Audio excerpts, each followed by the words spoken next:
Celebrity Shorts. Hallelujah. Canadian rapper Drake is dominating the headlines after publicly calling out a pervert in the middle of a show. While the superstar was belting out his hits at a Sydney nightclub, a handsy concertgoer near the front row was sneaking on the females in the crowd. When Drake spotted the groping, he put the gig on pause and immediately took the guy to task.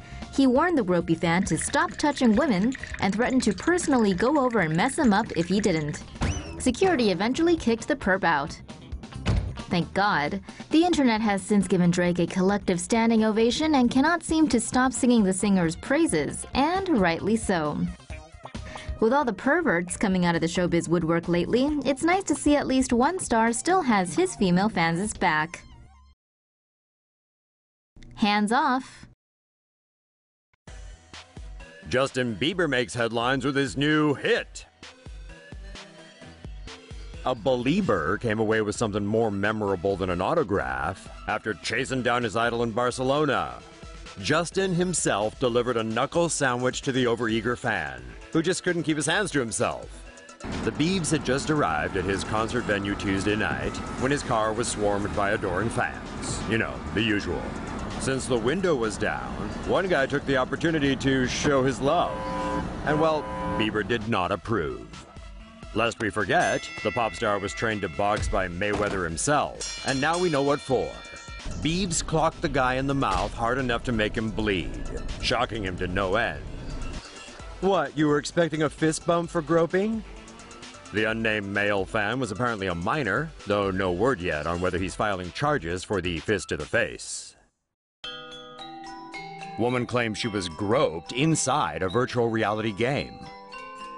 A woman writing a post on Medium.com claims that she was virtually groped while playing HTC Vive VR game Quiver. Jordan Bellemeyer, that's a pseudonym, wrote she was killing zombies while playing the bow and arrow game with her husband. All was going well until she hopped onto the multiplayer and met Big Bro 442. She says that when this creep heard she was a woman, he turned to her and began virtually rubbing her chest. Big Bro 442 began chasing her and making virtual pinching motions at her chest. Next, he started virtually groping her down under. And she writes that while it was VR, the experience was scary. The game's developer said they're going to make sure it never happens again. They said they tweaked the game's personal bubble setting so it's activated instantaneously. This basically acts as a shield against digital creeps like Big Bro 442 by muting them and making them disappear from your game. Better yet, why not just permaban the creep and make VR a better place for us all, yeah? Now that's a swift victory.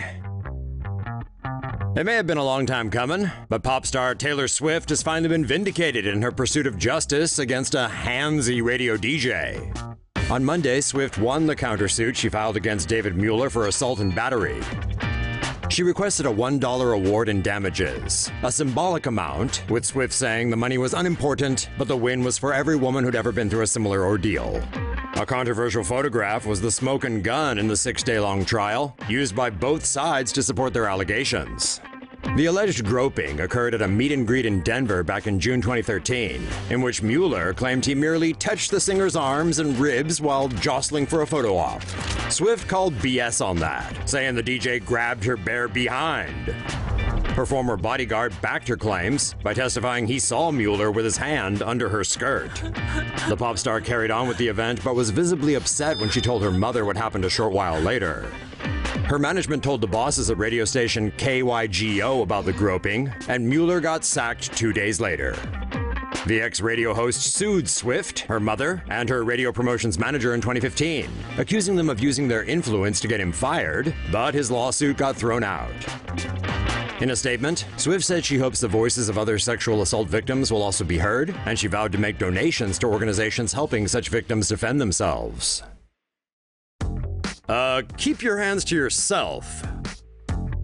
A gropey female airline passenger avoided jail when she was sentenced to 8 months of house arrest and 3 years of probation on Monday.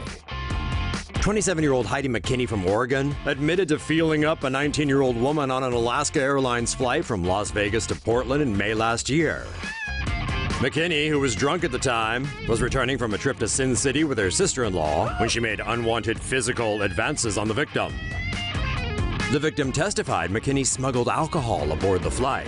McKinney tried to take photos of the victim and verbally abused the teen when she refused to share her illicit booze. Things got worse when McKinney climbed on top of the victim and told her she wanted to do the wild thing with her. The court heard McKinney had a long history of alcohol and substance abuse, and defense lawyers argued that should be a mitigating factor in her sentencing. The judge agreed, ruling that McKinney must undergo drug and alcohol counseling and stop drinking, period. She was also ordered to pay the victim $3,000 in restitution. Under the conditions of her sentencing, McKinney can leave home to go to school, church, Alcoholics Anonymous meetings, and to look for a job. Oh, and she's also required to keep her hands to herself.